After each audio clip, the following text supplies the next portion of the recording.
Fala galera, estamos diretamente de Santa Rita de Sapucaí, Hacktown 2024, nosso segundo, e agora direto no Coreto da Praça. Acho que depois vai ter um vídeo da Monk mostrando como a gente tá aqui.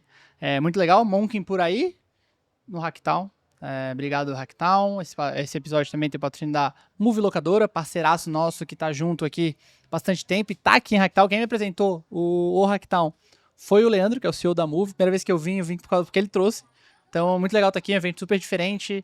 É o SXSW do Brasil. Então, quem não conhece ainda, ano que vem, ou quando tá vendo, é temporal isso aqui, a pessoa tá vendo daqui 10 anos, vem que vale a pena, porque o Hacktown não vai morrer, então daqui 10 anos vai estar rolando ainda. Valeu, galera. Estamos aqui com o Felinto e acho que você pode se apresentar melhor que eu. Eu sou o Eduardo, sou o fundador e CEO da Monk. Para quem nunca assistiu, estamos aqui. Legal, Edu. Prazer aí. Obrigado por você ter convidado aí o Pedro também para participar desse bate-papo. Cara, eu poderia me apresentar como um empreendedor ali. Desde os 18 anos eu venho empreendendo. Também como professor universitário. Hoje, já há pelo menos uns 12 anos, eu sou professor numa universidade pública de São Paulo. Tive o prazer de ser diretor lá durante quase 5 anos. Então foi uma boa experiência, né? E hoje eu tenho dois empreendimentos diferentes. A gente tem uma startup voltada para a área de notas fiscais e dados públicos. E aí a gente tem uma segunda startup que é meio EdTech, HRTech, que é uma startup voltada para formar pessoas, olhando ali o que seria o desenvolvimento humano para depois a gente ter o desenvolvimento técnico, né? E aí a gente tem um programa que é um programa voltado principalmente para a formação de mulheres e pessoas LGBTQIAP+. Então, esse programa já tem 5 anos que a gente tem investido aí, é um programa bem bacana. Quais são os nomes dos dois negócios? NFE.io é a empresa que faz a parte de emissão de notas fiscais e dados públicos, né, documentos fiscais. E a Descodificadas é o programa de formação de mulheres e pessoas LGBT. Legal, tem bastante pergunta, né, Pedro? Se apresentei pra galera também. Fala galera, muito prazer. Para quem não me conhece ainda, eu sou o Pedro. E sentimento bom, sensação boa estar aqui mais uma vez, né? Climinha gostoso, muito sol, galera chegando, galera com a expectativa alta pro evento. Acho que tem tudo para ser um grande evento novamente. Pra gente é uma honra estar aqui, dessa vez aqui no Coreto da Praça, bem no centro da cidade. Então, quem estiver por aqui, enfim, apareçam. A gente vai estar aí durante todo o evento e gravando muito conteúdo legal. Boa. Cara, queria entender um pouco mais, o legal de evento é assim, você tava com o Marcos, que é um dos donos do evento. Cara, vamos falar, a gente é muito legal, então.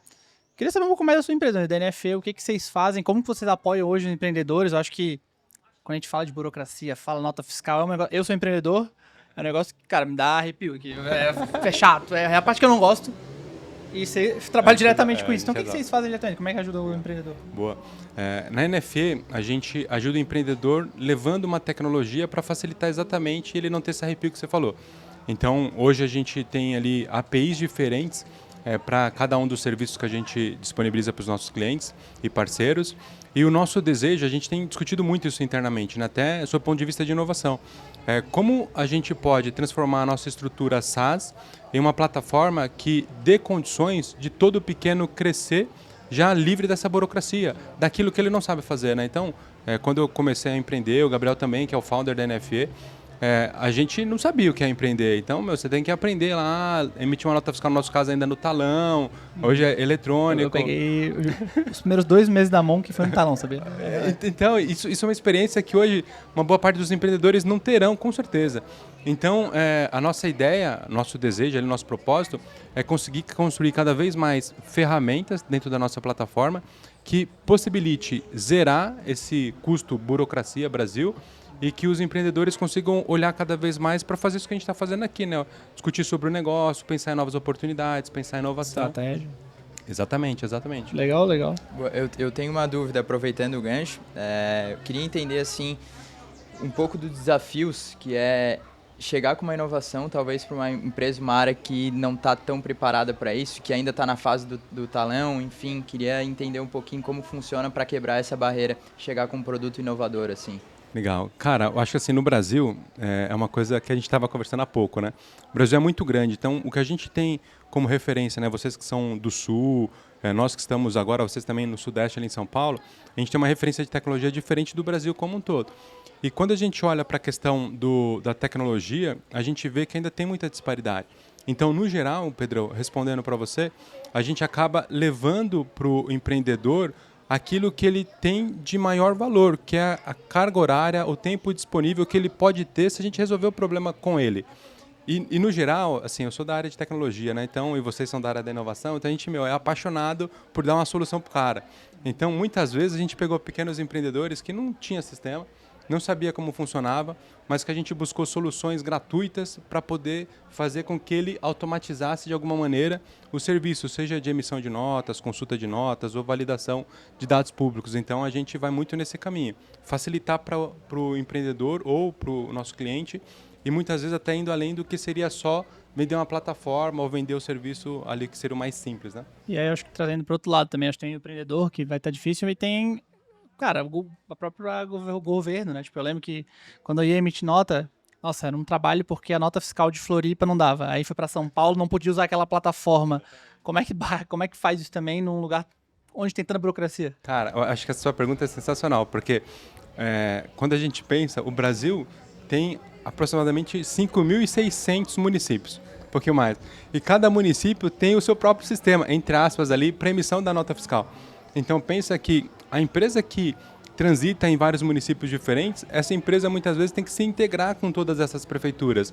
E aí também é um dos lados que pra gente, claro, né, é um ônus, mas é o que faz parte de toda a nossa solução. Então a gente tem uma equipe que, assim, diariamente, semanalmente está monitorando quais municípios está tendo atualização, o que aconteceu, ou eventualmente também acontece, né? De repente o nosso cliente vai tentar emitir uma nota e a prefeitura não processa, a gente tem que ir lá saber o que aconteceu e às vezes o sistema da própria prefeitura mudou. Então esse é o nosso maior desafio e quando a gente pensa, e aqui tem uma coisa legal, quando a gente pensa nas empresas grandes, veja que o pequeno a gente tem a dificuldade de ter tecnologia. Agora, para as empresas maiores, muitas vezes elas fazer essa gestão de vários municípios na mão também se torna complexo, porque ela tem que criar uma estrutura para dar suporte, para ela ter uma atividade que não é atividade core. Então a gente também tem conseguido trabalhar bastante nessa visão de, puxa, você tem uma equipe, um squad de 5 devs, cara, põe ele para fazer produto, entendeu? Não precisa pôr ele para monitorar prefeitura ou secretaria de fazenda. Legal. Acho que entrando em questão de produto mesmo, o que você tem visto aí nos últimos tempos que tem evoluído muito, assim? Acho que a gente fala no-code, low-code, e você falou que você é de produto também, né? O que você acha que evoluiu, o que acha que tem a evoluir? A gente pode falar de novas inteligência artificial que tira o tempo de pessoas, ajuda, como você fala, na produtividade também. O que você tem visto de crescimento, de mudança no meio desse mercado? Legal. Cara, assim, tem Bubble, tem Make, tem Microsoft ali com uma série de plataformas, né? Power Apps para poder a gente utilizar. Eu vejo isso embora eu seja mais raiz, né, ali no termo de desenvolvedor, mas eu vejo isso como uma grande possibilidade, inclusive, de novos empreendimentos, de novas startups, né? Quando a gente pensa, por exemplo, no Bubble, outro dia eu encontrei uma consultoria, acho que uma das maiores do Brasil, e, cara, ele desenvolve tudo quanto é tipo de produto com maior ou menor complexidade com Bubble e sem, teoricamente, codar uma linha. Quando a gente pensa no Power Apps, embora seja uma tecnologia paga, num certo nível, a gente consegue desenvolver muitas automações sem obrigatoriamente o usuário saber o que é desenvolvimento de software, né? Uma linguagem de programação. Então eu vejo como um caminho para se abrir ali para novos tipos de startups, novos tipos de empreendedorismo, vamos colocar assim. E fica acessível, fica mais fácil, fica mais barato. Acho que eu tô a mão que nasceu em Floripa. Então, assim, eu peguei aquele boom de startups em Floripa, onde todo mundo... Eu tinha uma ideia, criava um produto, né? 2, 3 anos depois, começou a não ter mais gente para fazer produto, porque o CFO da empresa ia para grande corporação e não tinha ninguém para tocar produto. Então acho que agora facilita muito mais, né? Eu lembro que chegou um momento e falou, cara, eu não abriria hoje. Eu lembro de ter uns 3 founders a gente sentado em Floripa. Se eu tivesse a minha ideia hoje, isso em 2020, um pouquinho mais 19, eu não tocaria o negócio porque eu não consigo pagar 20 mil reais num programador. Mas aí, obtendo essa nova tecnologia, fica mais fácil e volta àquele ponto, posso criar um negócio e ver muito mais fácil. E para você que é da área de tecnologia mesmo, né? Esse ano de 2024 se fala muito em inteligência artificial e a gente usa bastante, mas claro, a gente está no meio de publicidade, inovação e queria entender como que é o uso da inteligência artificial na prática na área de contabilidade, assim. Legal. Puxa, Pedro, o que eu posso te dizer assim, a gente hoje em contabilidade tem tido pouco uso, né, nessa área tributária. o que a gente tem notado é que, por exemplo, quando a gente vai para a parte de inteligência artificial, ela vai conseguir ajudar muito pequenos e grandes, né? Quando eu digo grandes, são grandes empresas. Então, vamos pensar, a gente está agora no Brasil, nesse momento, tendo uma transição, que a gente fala da reforma tributária, que vai de 2026 ali até 2034. Então, serão quase 10 anos de transformação, em que a gente vai ter novos impostos aparecendo, outros saindo. Então, aqui tem uma primeira complexidade.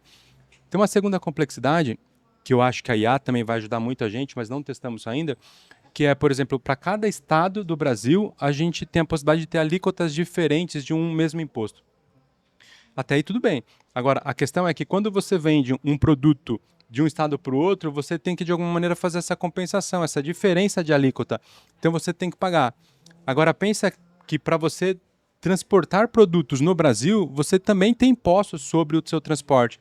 Então, a última vez que eu conversei sobre IA aplicado foi com uma empresa, que é uma empresa grande, inclusive ela foi comprada por uma multinacional italiana, e a gente estava conversando como construir uma plataforma para gerar essa inteligência com IA, para poder apoiar, por exemplo, pequenos empresários no segmento logístico, transporte, de qual é a melhor rota, se é a terrestre, se é a marítima, se é, de repente, aérea, para que ele consiga diminuir o custo de produto em produzir, por exemplo, no sul e levar para o norte ou para o nordeste com um preço acessível para quem mora localmente. E, claro, né, com capacidade de competitividade. Então, esse é um caminho, olhando só para a parte de entendimento, geração e acompanhamento da tributação no Brasil. Agora, sim, pensando na aplicação da IA para contadores, a gente tem mais uma série de possibilidades, porque tem a estrutura do e-social, que é um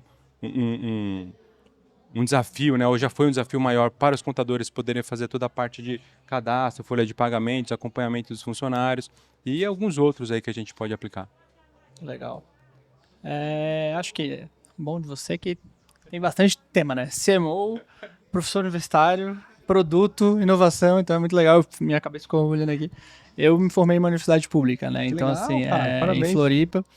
E aí, muito legal. Acho que a mão que saiu do meio da faculdade. Então, assim, tenho muito grato. É super legal, eu gosto. Mas quando falava numa parte mais prática, era complexo. Batia muito cabeça. A gente falava assim, pô, professores que iam muito na pegada de Fordismo. Eu sou formado em ADM, então. É muito selinho. Tipo, não era... Cara, poucas vezes falaram de Geral da serviço. administração ali, mas... Isso, poucas vezes falaram de serviço, poucas vezes falaram de tecnologia, poucas vezes de metodologia ágil. Então eu aprendi muito na prática, hoje eu estudo bastante, eu li bastante nesses 8 anos empreendendo. Mas eu queria entender, você como professor universitário... Claro. Queria entender que matéria você dá aula, como que você traz, o que você traz para os alunos, porque eu fico muito curioso quanto a isso, porque eu não vi isso. Eu queria muito ter a experiência de chegar um professor de mercado para me ensinar numa universidade pública. Cara, essa pergunta é boa, sabe por quê? Durante um tempo, dentro da própria academia, porque eu comecei a dar aula cedo, assim, né? Eu me formei na graduação, basicamente, e recebi um convite para dar aula. Foi muito sorte, assim, vamos colocar dessa forma. E durante muito tempo eu me sentia, e tinha até um complexo, porque eu era muito generalista. Então, pensa assim, nas universidades, de uma maneira geral, as pessoas se formam, inclusive hoje, ela se forma, por exemplo, em administração, aí na sequência ela vai fazer um mestrado em administração, um doutorado em administração e um pós-doc em administração. Então ela vai cada vez afunilando mais. E eu nunca consegui fazer isso, assim, porque eu não consigo focar muito tempo no mesmo assunto. Então, por exemplo, eu fiz computação, depois fui fazer licenciatura, depois eu fui fazer gestão da informação, depois fui fazer design, depois eu fui fazer tecnologia aplicada. Então, aí a gente vai girando. Mas por que isso para mim era bom? E aí vocês vão entender, eu vou te responder. Edu, porque eu comecei a minha primeira empresa com 19 para 20 anos. E era uma empresa, embora eu estivesse em tecnologia, já era uma empresa voltada para o design. Então, ali já teve uma transição de áreas. E depois eu fui participar como sócio de uma consultoria em gestão. Sim. Só que o meu pilar era a tecnologia. Então, pensa assim, lógico, é muito bom saber a teoria geral da administração, mas lá dentro da empresa eu tinha que resolver de qualquer jeito o problema do cara. Então, isso fez com que eu acabasse levando muito para dentro da universidade a experiência de mercado. Ao mesmo tempo, eu não segui nessa linha, então, mantendo o meu complexo, de que eu tinha que me afunilar cada vez mais em um assunto. Então, eu fui abrindo... E aí repertório dentro do... porque no nosso... Sendo especialista com repertório, né? Exatamente, porque no nosso dia a dia como empreendedor, o que a gente precisa? Cara, eu tenho que... Resolver problema. Exatamente, eu tenho que E vai pro marketing, vamos pro marketing, vai pra finanças, vamos pra finanças. Meu, você vai pro RH, vamos pro RH. Tem um Entendeu? problema aqui de falar ali. Exato, não, mas eu tenho que construir a parede. Pô, vamos construir Bora. a parede. Não é isso? Então, o que é legal é que e eu notei que tem uma diferença mesmo. Quando a gente começa a levar isso para dentro de sala de aula, os alunos passam a ter uma empolgação diferente olhando para a própria carreira e projetando a carreira. Porque o que eu tive quando eu estudei era, muitas vezes, o meu professor falando conceitualmente aquilo e muitas vezes na prática ele não teve a oportunidade de aplicar. Tanto disciplinas como administração, mas também disciplinas práticas, como banco de dados, como desenvolvimento, né, programação. Na minha época não era programação web, mas a programação em si. Então, com os alunos, eu tento fazer cada vez mais o contrário, assim, puxa, vamos colocar no fogo para ver se ele entende que ele vai ter que buscar a solução e depois a gente dá ali um conforto técnico, conceitual, uma diretriz, para que ele não se perca, né? Que legal. E que matéria você dá hoje? Por exemplo? Cara, hoje eu leciono mais a parte de engenharia de software e tenho pensado bastante em ir para a parte de arquitetura de software e arquitetura de negócio. Eu acho que essa dobradinha acaba sendo muito importante, inclusive para a gente como startup, né? Porque no final do dia, hoje, quando a gente fala modelo de negócio, é basicamente o que a gente construiu como solução. Então, como que a gente leva para que as pessoas vivenciem isso no dia a dia, né? Dentro da universidade. Legal, legal. Pô, bem legal porque o Hacktown, acho que ele traz bastante esse viés educacional, né? A gente vê aqui direto um monte de estudantes espalhado pela rua, com curiosidade e tal. Então, muito legal ter também um professor, assim, qualificado, acessível para o público do evento, né? Boa, obrigado, cara. Primeira vez que você vem pro Hacktown? É a primeira vez, a gente conversou com o Marco um tempo, né, o Marcão, e ele falou, não, você tem que ir pra lá. A gente falou, puxa, Marco, vamos ver se dá, não dá. E ele falou, não, você vai ter que ir. Tô aqui, né, cara? Você sabe como ele é, Não, então, ele é. tô aqui e super grato, porque vocês falaram de professor, né, por exemplo. O Marcão, ele tem uma coisa de ensinar muito, né? Eu não sei como Sim, é a sim, relação sim, de vocês. Cara, ele é um professor nato, assim. Você loucura. conversa com ele vai te dando várias dicas, vai te apoiando, vai te dando direção, faz conexões, como Sim. fez agora com a gente. Então você vê que, puta, é uma pessoa coringa, assim, chave, né? Um puta professor, né? Um cara que, querendo ou não, o evento tem muitas pessoas assim, né? E um evento que é na rua, assim. É a cara dele, né? E é com todo mundo, assim. Acho que é muito legal. Até, Marcos, um elogio, talvez. Cara, sei lá, desde o CEO de empresa, fundador de empresa, patrocinador, até as mulheres que estão ali na feirinha. Cara, tratou muito bem as mulheres. Olha que legal, Marcos. A mulher tá falando, fiz uma capivarinha. Ele, nossa, que legal. Então, faz tudo se mexer, né? A cidade Sim, muda. sim. E como é que te convenceram a vir pra cá? Assim, qual foi o ponto que te convenceram a vir pra cá? Então, na verdade, assim, ó, a gente conversou e aí ele pegou e falou que o projeto de formação de pessoas tinha a ver com algumas coisas que ele pensa. E ele trouxe, né, nos convidou para vir exatamente para conhecer o ambiente, porque provavelmente depois a gente vai pensar em alguma coisa. Legal. Então foi a questão exatamente de, puxa, como que é, e aqui pelo que eu entendi, tem uma pegada, o município como um todo tem uma Sim. pegada muito de transformação, de formação, de olhar para o futuro de uma forma consciente, né? Então ele acabou convencendo por esse caminho. Legal demais. Acho que, encaminhando até para as linhas gerais, evento é rápido e tal, mas queria ver um ponto seu, como que você vê a inovação. Acho que você está como startup, uma startup grande, que está crescendo, e você falou, um momento muito legal, acho que super referência, super produto bom, e você entende de produto, está dentro da universidade, e a gente fala muito com corporações, né? Muito com áreas de inovação. Como é que você vê a inovação hoje nesse mundo onde áreas de inovação acabando, áreas de inovação crescendo, ou indo para uma linha mais de produto, mais de resultado? O que você vê? Como é que você vê isso hoje em dia? Estamos em 2024. Hoje, né? Puxa, Edu, cara, eu vejo que a inovação é, sem dúvida, o caminho para o futuro, né? Eu acho que isso é muito claro. Mas quando eu falo inovação, é aquela inovação da vivência, sabe? Tem a questão das hypes, né? Então a gente, chegou uma tecnologia nova, um conceito novo, vamos aplicar. Para as grandes, isso é sempre um grande risco, né? E acho que no começo desse movimento de startup e inovação teve muito disso, e aí eu acho que foi de uma forma talvez desproporcional, então não gerou um retorno sobre o investimento das grandes e talvez possa ter gerado algum prejuízo. E no geral, as empresas grandes elas têm aversão a risco e aversão a prejuízo, então são dois termos que não bate legal. Mas depois foi bacana, porque elas se conscientizaram que elas poderiam separar um valor e uma estrutura para que aquilo acontecesse, né? Então a gente teve um trabalho ali em que as aceleradoras apareceram para fazer esse meio campo junto com as empresas, né? As Corporate Venture Build hoje, por exemplo. Então tem algumas coisas que eu acho que já caminhou. Mas o que não evoluiu ainda, que eu acho que talvez seja o principal, e o que eu vejo como principal, é que a gente não conseguiu fazer com que a inovação, ou as nossas iniciativas de inovação, seja nós como startups dentro das organizações, ou seja as áreas de inovação da empresa, conversar com toda a empresa. Então, assim, pensa, uma empresa que tem 1.000, 2.000 funcionários, cara, é um trabalho, vocês são da área de comunicação, é um baita desafio você comunicar com todo mundo. E como envolver a galera, como fazer com que eles entendam que a inovação não é para ver uma substituição de pessoas, mas sim uma evolução da atividade, assim, de repente uma construção sustentável. Então, isso eu acho que ainda não está sendo feito da maneira correta.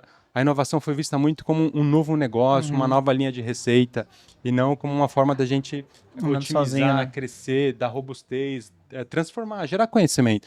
E aí eu acho que aqui foi um caminho um pouquinho mais complicado. Tem um case, cara, que eu acho que é sensacional de uma empresa, não sei se pode citar o nome, se puder depois.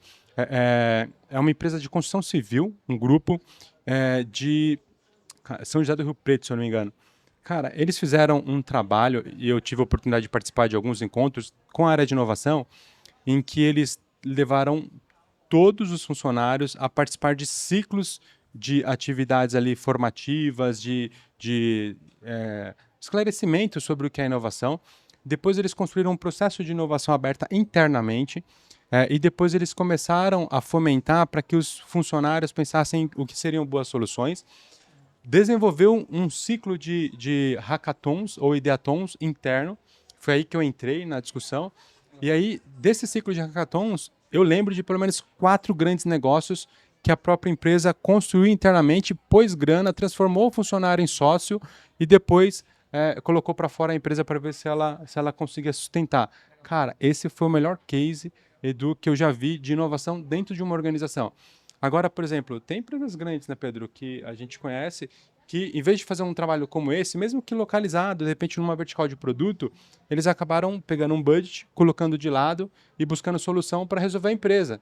Então, é aquele negócio, você está trazendo alguém de fora para dar palpite no que você faz. Então, isso também gerou um desconforto. E sem criar algo novo para o cliente, né? Acho que uma frase que eu vi legal até do Salib, do José Neto e do Bruno Stefani no podcast que fizeram com a gente, que ele falou que as empresas morrem por fazer muito tempo a mesma coisa bem, sabe? Exato, Então, assim, o que acontece? Pô, a empresa foi lá há muito tempo, um computador muito bom.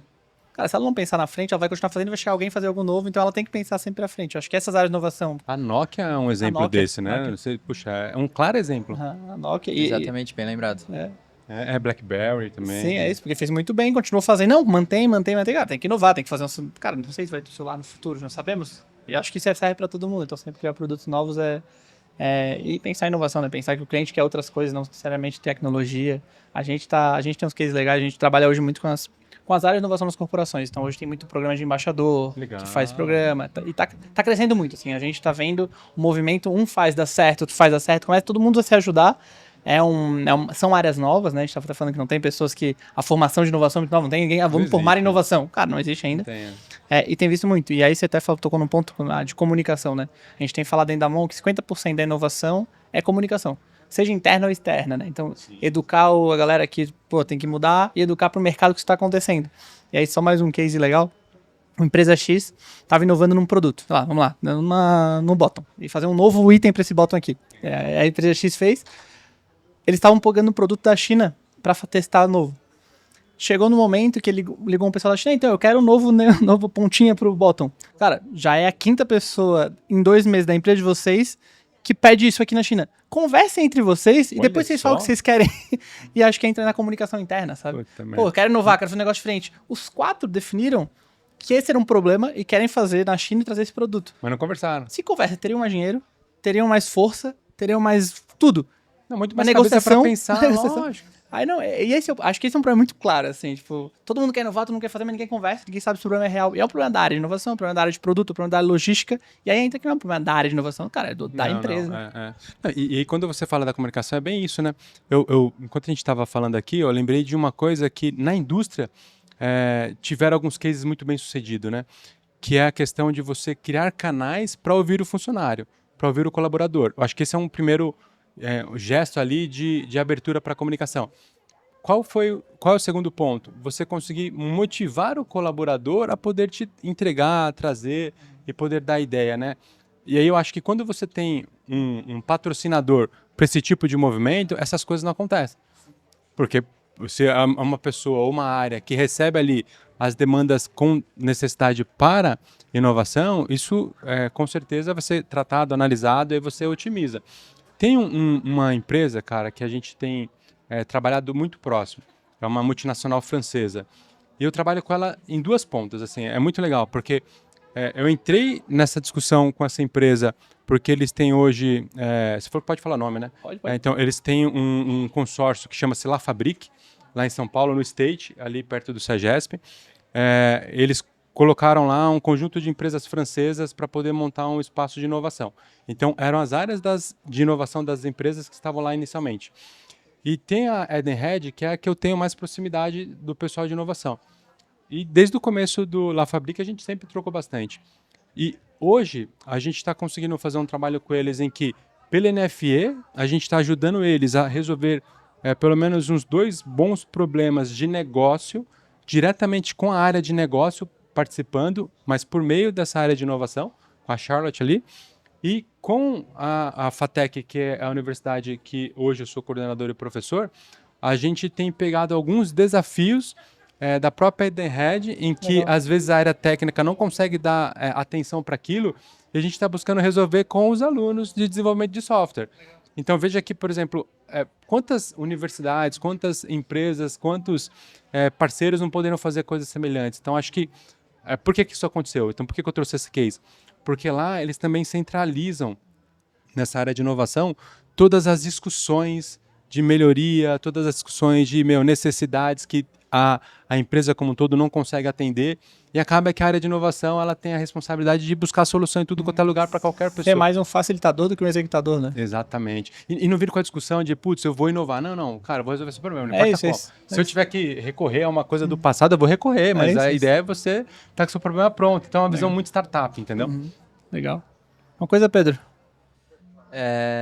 Bom, aproveitando, eu queria voltar um pouquinho antes do nosso papo aqui, que eu fiquei com uma dúvida que eu queria ver se você tem esse insight, essa dica. Tá para vir uma reforma tributária por aí, né? Nos próximos anos. Sim. 2026 a 2034. Isso, Tudo esse certo? período. E queria entender se você tem alguma dica para que as empresas já comecem a se preparar e não ser pega de surpresa quanto a isso, né? Para esse novo momento, assim. Legal. Puxa, Pedro, a dica que eu tenho é ele buscar se manter com um contador e com assim, soluções de tributos que estejam atualizados. Hoje a gente tem um grande parceiro, que é um parceiro multinacional, e ele já está nesse caminho de entender, porque ainda não está definida todas as regras de como vai funcionar essa transição. Então, assim, esse parceiro ele tem feito fóruns constantes para a gente poder discutir ali quais são os maiores impactos. Então, por exemplo, com essa reforma, a gente vai ter que se reinventar como produto, porque provavelmente vai se mudar a estrutura, os layouts das notas, provavelmente vai se mudar ali também alguns tipos de tributo, a necessidade de você emitir alguns documentos fiscais ou não. Então, todas essas questões para a gente também vai impactar. Então, a dica que eu dou é buscar estar atento não ao noticiário, mas a empresas que vivam disso, né? Então, a gente tem aí pelo menos destaques, a Valar, a Sovos, que são grandes empresas que geram material e geram conhecimento, vamos colocar assim, sobre a área tributária. A própria IOB também é uma grande, né? A Thomson. Então, são empresas que elas, com certeza, no tempo vai ir divulgando, né? Agora, é claro que, assim, nesse período de transição ali, de 24 a 36, a gente vai ter, provavelmente, algumas mudanças de forma gradual. E aí eu acho que nós, como empreendedores lá na ponta, talvez a gente sinta um pouquinho menos. Agora, empresas de médio para grande porte, empresas, por exemplo, que comercializam produto direto no varejo, essas provavelmente vai ter bastante modificação. Legal. Então a gente pode entender que talvez esse novo momento, esse período de mudança, pode ser uma oportunidade para inovar. Com certeza. Como nós dissemos, por exemplo, nesse momento, vai ter muita tecnologia temporária que a gente vai ter que criar para poder manter tudo operando. Então, vamos supor, na transição de impostos, provavelmente a mesma empresa vai ter que fazer gestão de 2 grupos de impostos diferentes. Então, nota que hoje a gente não tem uma solução para isso. Nem nós, nem NFA, nem o mercado. Grandes ERPs, por exemplo, como TOTUS, SAP, e a gente pode pegar alguns outros, eles ainda não têm solução para esse tipo de problema. E veja que quando a gente pensa numa estrutura como um ERP, eles são muito mais, entre aspas, engessados do que nós como startup. Então pensa que nesse momento ali a gente também tem uma grande avenida para a criação de soluções intermediárias, como eu disse. No modelos de middleware, por exemplo, sabe? Entra algo, se transforma, a caixa preta e sai o que precisa do outro lado. Então são soluções importantes. E talvez, voltando à sua pergunta anterior, esse seja o melhor caminho para a gente testar uma série de pequenas aplicações de inteligência artificial. Então, por exemplo, uma das aplicações pode ser a própria interpretação de guias ou de documentos já gerados, para gerar algum tipo de inteligência. Outra questão pode ser, por exemplo, como analisar os relatórios e fazer essa transição. Porque para as grandes empresas que precisam prestar contas e guardar tudo isso documentado, como que eu saio de um modelo para o outro e como que eu não perco a linha de raciocínio, né? Ou pelo menos uma linha de visão nessa prestação de contas. Pode ser um caminho também para fazer com inteligência artificial. Legal. E pro final aqui, a gente sempre pede, antes de fechar, uma dica para quem tá assistindo. Pode ser uma dica de vida pessoal, uma dica de vida profissional, você que manda. Boa. Cara, eu tenho refletido muito ali sobre uma condição que eu acho que é nossa, comum, dos empreendedores, que é qual é o seu propósito em empreender. Tenho pensado bastante nisso na condição de que empreender não é fácil, né? Você falou que tá 18 anos, eu também já estou há um tempinho, Eu tô não sei. 8, então 8 anos. Eu aumentei a idade dele. Então assim, está 8, o Pedro não sei quanto tempo tá. Mas, cara, é uma jornada muito dura e muitas vezes é uma jornada que é solo, né? A galera não entende, mas é uma jornada muito nós ali, deitado na cama, pensando. Então, acho que o propósito, pensar no propósito, entender ali qual é o seu propósito, enxergar o que você quer deixar como legado, é o melhor caminho para empreender. O famoso por que eu faço o que eu faço, né? Exatamente. E eu brinco muito que, assim, todo mundo aqui vai precisar ganhar dinheiro, todo mundo quer ganhar dinheiro, mas, cara, quando o dinheiro é o propósito, putz, a probabilidade de você tocar nele vai ser bem menor. Ou mais triste, né? Tem essa questão também. Ou mais triste. Cara, muito obrigado. Obrigado, Pedro, aí também pela parceria. Imagina, eu que agradeço, cara. Tá aí, Obrigadão, portas Pedro. abertas. Vamos ver no Startup Summit também. Com certeza, então, até se tiver alguém para convidar no Startup Summit para falar com você, falar Legal, nós dois, legal. vocês dois e mais alguém, Bora, super bora. aberto, super Fechou. legal. A gente vai estar com um stand lá, junto com uma galerinha. Então a gente com certeza vai chamar vocês Fechado. para bater papo. Legal, legal. Nos conhecemos hoje, mas tem papo pra caramba pra ter. Fechou, boa. E volte sempre. Maravilha, Obrigado, bom evento. Valeu, Pedrão. Aproveite. Um abraço, cara. Valeu, Edu. Mais. Obrigadão, cara. Valeu, pessoal. Esse foi o Monkin por aí, diretamente do Hacktown. Abraço.